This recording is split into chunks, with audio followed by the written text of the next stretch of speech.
l'identité, en fait, euh, elle se construit comment? Elle se construit, votre identité, elle se construit en fonction des expériences que vous avez vécues, de l'éducation que l'on vous a donnée euh, depuis votre enfance, de tout ce que vous avez pu voir de votre famille, de vos amis, de tout ce que vous avez pu vivre depuis que vous êtes né. En fait, vous construisez votre identité à partir de ces expériences, en fait, et des croyances qui sont des croyances, des valeurs que vous accumulez au fil de vos expériences. Il y a aussi ce que vous dit la société et comment vous vivez à travers la société, à travers votre culture, si vous avez une culture particulière. Il y a tout un tas de choses en fait qui viennent brique par brique construire votre structure identitaire et donc et forcément ça fait de vous une personnalité unique parce que vous avez vraiment quelque part une expérience unique, une éducation par rapport à vos parents qui est unique. Donc tout ça, c'est quelque chose qui se construit avec le temps et qui fait que vous avez les comportements que vous avez aujourd'hui et qui fait que vous avez les conditionnements que vous avez aujourd'hui et qui influence vos choix et vos décisions par rapport à vos valeurs, par rapport à tous ces conditionnements que vous avez en fait euh, engrammés toutes ces années. Il y a trois pièges de votre ancienne identité qui freinent l'expansion de votre leadership aujourd'hui. Et ces trois pièges, c'est ce qu'on va appeler le syndrome de la bonne élève. Alors c'est généralement, euh, ça passe par la personne qui a peur de déplaire, la peur de déranger, et puis c'est quelqu'un qui va vraiment faire selon les codes de la société. Alors, euh, on dit qu'il faut faire comme ça, donc je fais comme ça. Je ne veux pas sortir du rang. On va essayer de rester dans le rang. On va pas vouloir faire de vagues, donc on va pas prendre de risques.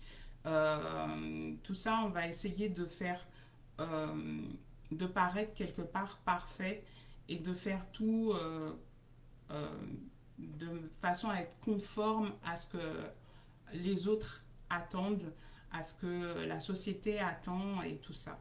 Donc on reste dans son cocon pour pas faire de vagues, tout simplement.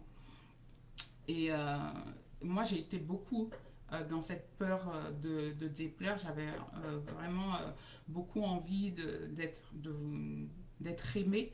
Et du coup, j'avais vraiment ce syndrome de la bonne élève. Je cherchais toujours à faire plaisir, à être conforme à ce qu'on attend de moi. Euh, et, et j'étais tout le temps en train de me demander qu'est-ce que les autres pouvaient penser de moi quand je disais quelque chose ou que je faisais quelque chose. J'avais vraiment toujours envie de satisfaire en fait les autres en face et qu'ils aient une bonne image de moi. Donc c'est un peu comme ça que on peut décrire le syndrome de la bonne élève. Il y a beaucoup de gens qui sont dans ce syndrome, qui ont vraiment peur de s'affirmer, peur de dire des choses qui sont euh, contraires ou à la façon de penser d'autres personnes parce qu'ils ont peur de s'affirmer tels qu'ils sont et de prendre leur place tout simplement. Il y a aussi l'autocensure. Euh, c'est la personne qui va se dévaloriser en permanence ou qui va toujours penser je ne suis pas assez ceci, je ne suis pas assez cela, je ne suis pas digne, je ne mérite pas, je n'ai pas le droit de. C'est vraiment très euh, un discours très plutôt négatif, un discours interne plutôt négatif qui fait que on a euh, des, des difficultés à se voir tel que l'on est et on va se juger négativement et on va se dévaloriser alors que voilà, on n'a pas de quoi se dévaloriser, mais on va vraiment voir toujours le verre à moitié vide, le côté négatif des choses. Et puis il y a aussi l'attachement aux étiquettes du passé, c'est que on va se voir comme on va se juger soit trop timide, trop réservé. Je ne suis pas assez ceci, je ne suis pas un leader, je ne suis pas. Donc on va vraiment se juger par rapport à des expériences qu'on a pu vivre et qui peut-être des expériences désagréables et ou des choses que les autres ont projetées sur nous. Et puis, on va s'attacher à ces étiquettes-là et on va se faire, ou aussi ça peut être des expériences de vie difficiles, et on va s'attacher à ces étiquettes et on va on va construire son identité à partir de ces étiquettes. Et ça va être vraiment quelque chose avec lequel on va cheminer et puis à chaque fois on va pouvoir justifier ses actions avec ces étiquettes. Et ça c'est aussi compliqué parce que du coup ça nous empêche de sortir de notre zone de confort et à chaque fois on revient dans des schémas et des conditionnements liés à ces étiquettes et du coup ça nous empêche de nous dépasser.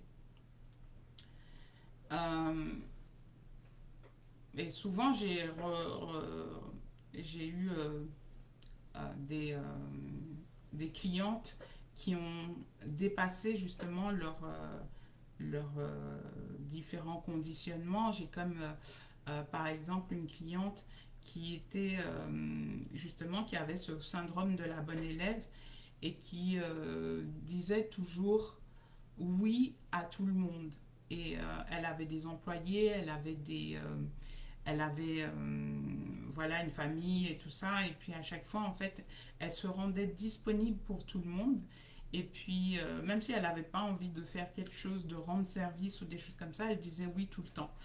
Et ce qui fait que ça la mettait souvent dans des situations très inconfortables parce que soit elle disait oui alors qu'elle pensait non et qu'elle n'en avait pas envie et puis que du coup les personnes attendaient sur elle et avaient des attentes et puis du coup elles répondaient pas à leurs attentes donc en fait du coup ça dégradait les relations soit du coup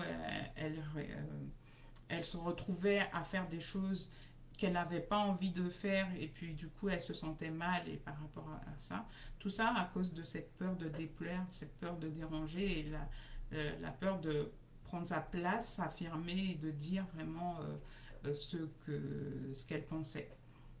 Puis on a travaillé là-dessus, on a travaillé sur son identité, on a allé chercher vraiment qu'est-ce qui faisait qu'elle avait ce comportement.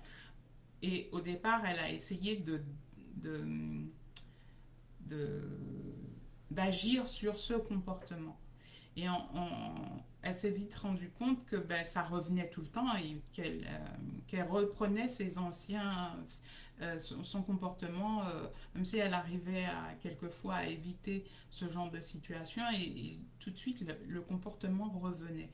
Et effectivement, c'est quand on est allé travailler sur son identité en profondeur qu'on a changé cette perception de, de qui elle était et qu'on a mis une nouvelle version de qui elle était à jour avec des prises de conscience profondes de pourquoi elle agissait ainsi, qui, que progressivement elle s'est transformée et elle a su euh, ensuite prendre sa place et s'affirmer de manière continue et ce genre de situation ne s'est plus reproduit par la suite. J'ai aussi par exemple une autre cliente qui était plus dans l'autocensure, qui était plus justement je ne suis pas assez ceci, je ne suis pas assez cela, et puis euh, elle avait des difficultés à, à prendre sa place dans son activité professionnelle. Euh, et souvent, ça entraînait des dysfonctionnements parce que du coup, euh, avec ses collaborateurs, il y avait des attentes qu'elle qu'elle elle n'osait pas prendre en compte parce qu'elle ne se sentait pas euh, assez méritante, assez euh, comment dire, c'était difficile pour elle de voir son potentiel et du coup elle se dévalorisait en permanence et elle avait l'impression qu'elle n'était pas assez, qu'elle ne pouvait pas euh, faire les choses assez bien, donc elle dévalorisait son travail et tout ça, et puis en travaillant sur cette identité de la femme qu'elle voulait incarner, on a réussi à changer ses perceptions, à ce qu'elle reprenne confiance en elle, confiance en qui elle était, qu'elle se voit différemment et et au final, vraiment, elle est devenue expansive. Elle a commencé à rayonner, ça a été complètement différent. Son relationnel professionnel a complètement changé. Et, euh, et du coup, même sa vision d'elle-même, son image d'elle-même a complètement changé intérieurement. Donc ça a entraîné toute une transformation intérieure qui a été visible à l'extérieur aussi.